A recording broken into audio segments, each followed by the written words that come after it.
بسم الله الرحمن الرحيم. محاضرة اليوم بعنوان الاتجاهات والحركات الأدبية في الشعر الانكليزي الحديث لطلبة المرحلة الرابعة، يلقيها المدرس خالد شعبة، جامعة الانبار، كلية التربية للعلوم الانسانية، قسم اللغة الانجليزية. Good morning, dear students. Today's lecture is going to give you an introduction to the main trends and literary movements in the modern poetry.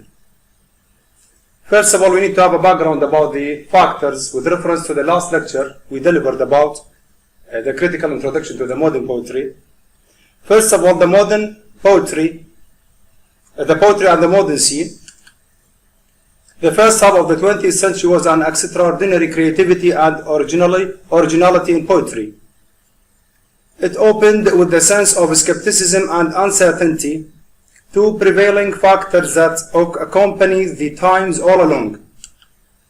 The war of 1914 to 1918, the First World War, impaired the England of Edward VII, reigned from 1901 to 1910, and the start of George V's reign seemed a pendant period of post-Victorian era.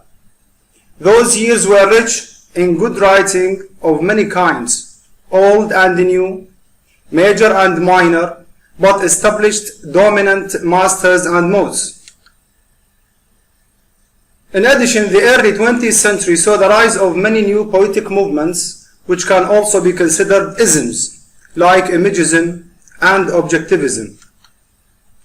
The best contemporary poetry, wrote Thomas Stearns Eliot, you know him, can give us a feeling of excitement and a sense of fulfillment different from any sentiment aroused even by very much greater poetry of a past age. These opinions reflect the need and the vision of those poets, and how do they understand poetry, what is the task of the poet, and what is the mission of the art of poetry during the first half of the 20th century. Another opinion, William Butler Yeats discovered in his own search for the formula of popular poetry in the 20th century, true folk poetry delights in rhythmical animation, in idiom, in images, in words full of far-off suggestion. The idea of poetry that ought to be popular is diluted elixir of a later age, which has never sold to the masses. Another poet, Wallace Stevens, he says that most of the poem consists of rules or theories on what modern poetry must be. He writes, in short, it must be new, it must be grounded in real places, people, and events, and not shy away from unpleasant subjects. Modern poetry must be intently focused on the acts of the mind itself, and must give people a way to find satisfaction in their lives. The poem begins with one of these direct definitions of modern poetry. It is the poem of the mind in the act of finding what will suffice. Thus, instead of merely repeating established forms, poetry has to adapt to a new world. It means that the old traditions are no longer fulfilling the needs of the readers. So he looks for a new world with a new type of poetry. That is why from time to time we have a new ism, a new trend, and a new movement. Why? Because the current time of poetry writing needs a new trend, a new form, new art of poetry to fulfill the needs of the readers and to convey the messages and the implications they are longing for. The first movement, Imagism. It is one of the prevailing movements so far as poetry is concerned. As a given movement, Imagism represents a reaction against the weakest sort of romantic poetry, where the poet might indulge his or her imagination in a verbose expression of personal fantasies. It reveals a desire to get back to the object which is there in the world. Once more, the real significance of Imagism is that it represents the start of modern poetry finding ways of expressing a sense of a puzzling and fragmented world, referring to the modern world, of course. The deliberate small scale of images poem suggests that the reality can only be apprehended in isolated glimpses, and then only directly through an images as opposed to any sort of logical analysis. In addition, the main rules of Imagism as a literary school concerning poetry, poetry evokes pictures or images for the reader. Direct presentation of images or word pictures. So the poem, when you read it, it is something like a picture drawn in your mind. This is an imagistic poem. Word choice is specific. No wider use of poetic diction employed in writing imagistic poems. Adjectives are used to enhance the specificity of word choice, but they are not overused. Attempt to freeze a single moment, so far as time is concerned. Attempt to freeze a single moment in time and capture the emotions of that moment. Imagist poetry often reflects influences of haiku or tanka. You know these two terms? They are special types of poems, are from Japanese origin, consisting of a poem consisting of 3 lines of, selected rhyme pattern and syllables, 17 syllables, 5 in the first line, 7 in the second, and 5 in the last, and so forth, with the slight modifications, and tanka, another term. The second movement is Surrealism. Those two figures are, advocates of this movement, Andre Breton and Sigmund Freud. This image is a surrealistic image. It is portrayed by Salvador Dali, entitled Persistence of Memory in 1931. It is painted with oil on canvas with this measure, and now it is, put in the Museum of Modern Art in New York City. The word surreal means above reality. This is the meaning of the word. Surreal means above reality. In other words, the artist believed that there was an element of truth which is revealed by our subconscious minds, which superseded the reality of our everyday consciousness.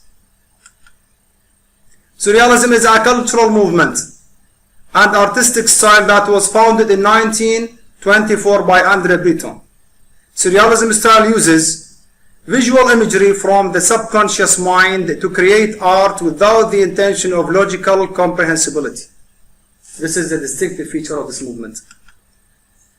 The movement was begun primarily in Europe, centered in Paris, and attracted many of the members of the Dada or Dadaism community, influenced by the psychoanalytical work of Freud and Carl Jung.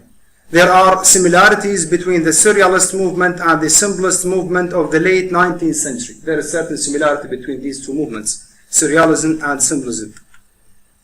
Some of the greatest artists of the 20th century became involved in the Surrealist movement, and the group included Winston Hugh Oden, Dylan Thomas, Ted Hughes, Robert Bly, Allen Ginsberg, Salvador Dali, René Magritte, and many others.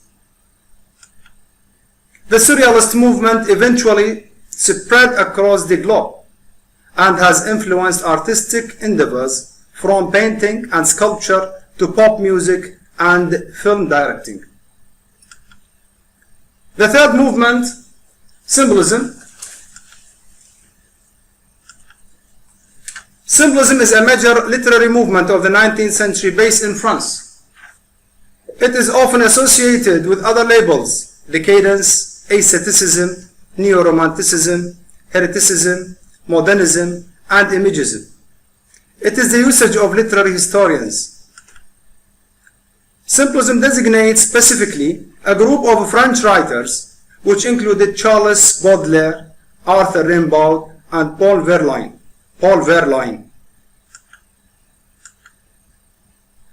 Symbolism is the practice of art using an object or a word to represent an abstract idea, an action, person, place, word, or object can all have a symbolic meaning. If you recall with me, many titles, characters, and things, even sometimes animals, when we appreciate them, we say that they imply a symbolic value. What is that value? It is something that is put behind the literal meaning, which stands for the existence of that thing or object for its own right. For example, the river. You know river, we all know what is river. River is a symbol of life, for example, right?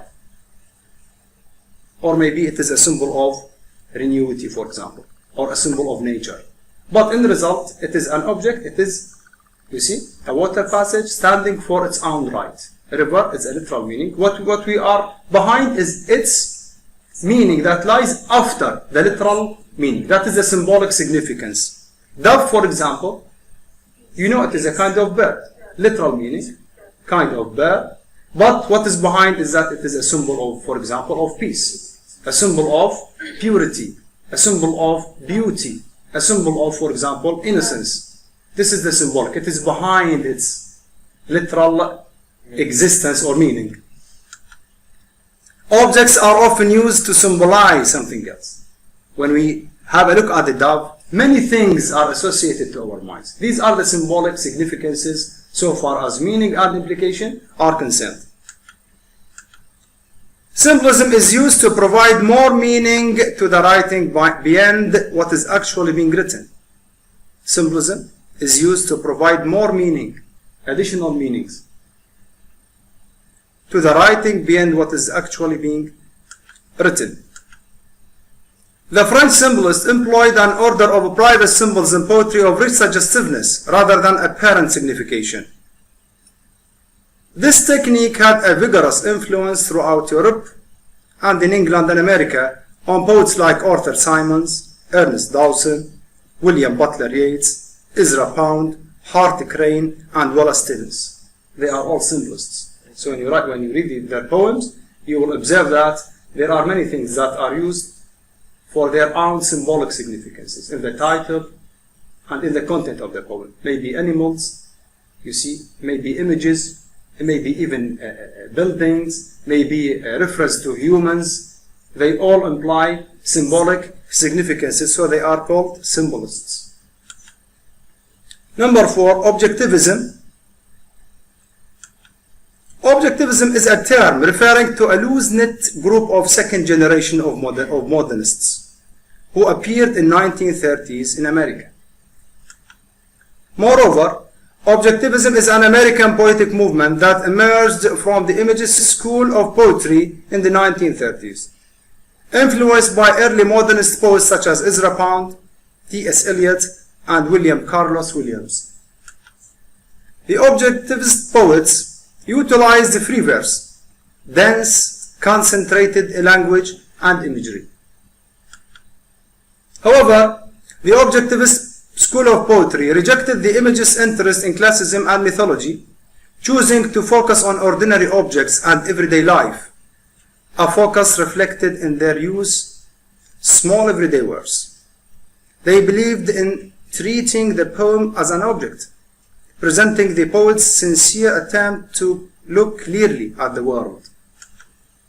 It reflects the poet's primary interest in composing a structure of relationships apprehensible as a whole, rather than in offering interpretations of experience. The objectivists also like to use language more literally than figuratively. They produced a considerable diversity of styles and were highly influential for later generations of writers.